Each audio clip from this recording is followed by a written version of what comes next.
సముద్రంలో ప్రయాణం అంటే నాకు సరదాగా ఆ సముద్రపు ఒడ్డున కూర్చోవడం బాగుంటది. ఇష్టంగా ఉంటది. కాసేపు ఆ ఒడ్డున తిరిగి రావడం ఇష్టం గాని, సముద్రంలోనే అలా రోజుల తరబడి ఉండాలంటే కష్టం. కొంతమందికి ఇష్టమై ఉండొచ్చు. నాలాంటోడికైతే చిరాకేందంటే, ఆ వాటర్ నుంచి వచ్చేటటువంటి ఆ ఇంపాక్టు విపరీతమైన తలనొప్పి తెప్పించేది నాకు.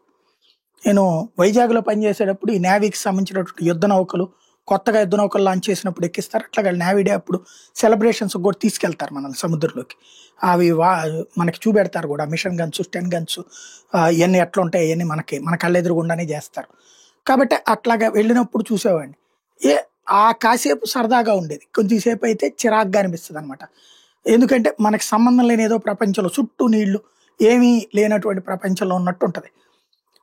ఇదెందుకు చెబుతున్నా అంటే, అట్లాంటి చోట్లన ఆడపిల్లలు పని చేయాలంటే మానసికంగా చాలా నలిగిపోతారు.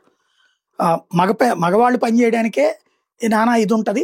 కాపోతే ఆ మందు తాగినో అట్లా బతికేస్తుంటారు.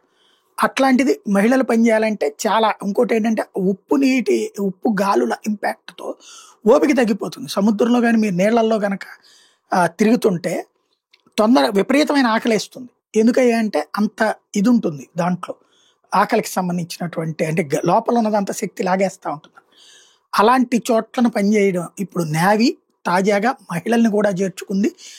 ఇంతవరకు కార్యాలయాలకు పరిమితమైనటువంటిది సెయిలర్ లాంటి ఉద్యోగాలలో కూడా ఆడపిల్లల్ని పెట్టుకుంది. చక్కగా ఆ స్థాయికి ఆడపిల్లలొచ్చారు. కష్టపడి ఎదిగి ముందుకొస్తున్నారు. వాళ్ళందరికి కూడా ఇప్పుడు అవకాశాలు కల్పిస్తున్నారు. నౌకాదళానికి సంబంధించినటువంటి నేవల్ షిప్‌లో తొలిసారిగా మహిళా సెయిలర్స్‌కి ప్రత్యేక వసతులు కల్పించారు.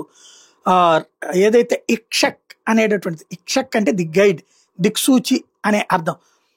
తెలియని మార్గాన్ని అన్వేషించడం, నౌకాదళాన్ని సరైన దారిలో నడిపించడం, తమ లక్ష్యాలను సురక్షితంగా చేరుకునేలా నావికులకు మార్గాన్ని నిర్దేశించడం, భారతదేశ సముద్ర శక్తిని మరింత బలోపేతం చేసేలా ఇక్షక్ అనేది నిర్మాణం జరిగింది. ఓడరేవులు, నావిగేషనల్ ఛానళ్లు, ఎకనమిక్ ఎక్స్క్లూజివ్ జోన్‌లో coastal deep water hydrographic survey నిర్వహించడం, రక్షణ కోసం ఓషనోగ్రాఫిక్ డేటాను సేకరించడం అనేటటువంటిది ఇక్షక్ అనేటటువంటి దానిలో భాగంగా పెట్టుకొచ్చారు. తొలి జెండర్ ఇంక్లూజింగ్ సర్వే నౌకని అందులో ఆడపిల్లలకు కూడా అవకాశం కల్పించారు.